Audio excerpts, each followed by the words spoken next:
Malcolm Turnbull has foreshadowed problems for Tony Abbott in introducing his direct action policy on climate change, suggesting it would face an intense opposition campaign like that against the carbon tax. In a passionate defence of climate change science, he's likened supporters of the coal industry to big tobacco for discrediting the science of climate change. Political correspondent Tom Eagleton reports. Malcolm Turnbull wants to take the politics out of climate change. The question of whether or to what extent human activities are causing global warming is not a matter of ideology, let alone of belief. The issue is simply one of risk management. When people suggest to you that climate change is not a moral issue, they're wrong.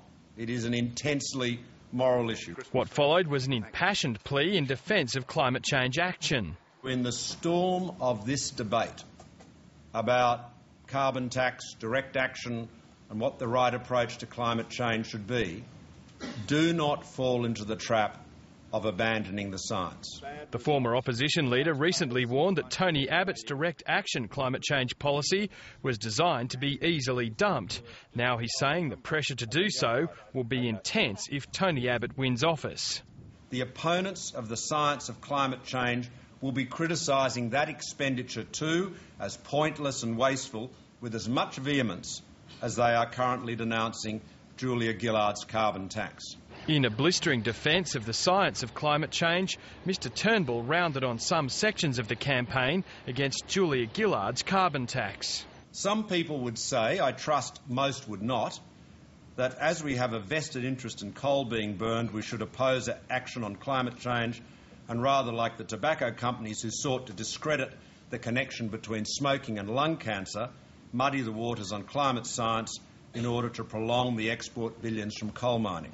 The government's been in a war of words with News Limited over its coverage of the carbon tax debate. The News of the World scandal in the UK has provided an opportunity for the Prime Minister to pressure Rupert Murdoch's Australian operation. Now News Limited's calling on the Prime Minister to climb down from her government's attack on its newspapers. But she says the company's been pouring petrol on the fire, sparked by her call for hard questions to be asked of it. The CEO of News Limited in this country, John Hartigan, has actually been asking some of those questions himself. Two former Supreme Court judges are to guide an internal review into the financial dealings of News Limited journalists. And he's asked that review to obviously pursue issues and questions that he thinks should be answered. We are very, very confident that this audit will find and establish that our operations are above board.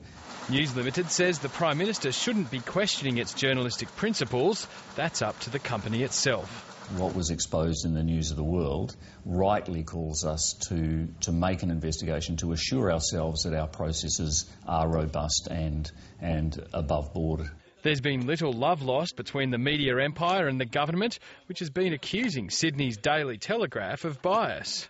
I suspect that's because they are feeling the heat about the coverage of some of their policies. And let's not have more attempts by government ministers to bluff media organisations out of proper reporting of the government's carbon tax disaster. Today, the government dusted off a 3-year-old report calling for privacy laws, indicating it might go ahead with the recommendation.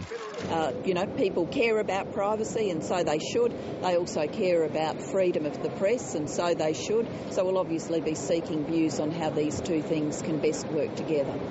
Media companies are against the idea of privacy laws. So too is Tony Abbott. The last thing I want to do is support anything which is a thinly veiled attempt to intimidate the press.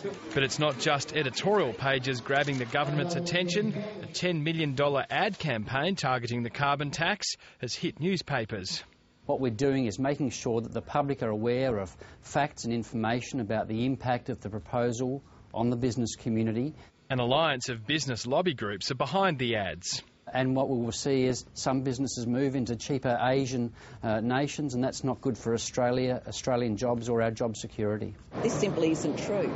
Jobs in Australia will increase by 1.6 million by 2020 with our plans to put a price on carbon pollution. It's only right and proper that people who are going to be damaged by the carbon tax should have their say. The truth's a pretty malleable concept at the best of times in the political contest. Questioning the impartiality of the umpire, in this case represented by the media, is a risky strategy to improve the Prime Minister's credibility. Tom Miggleton, Lateline.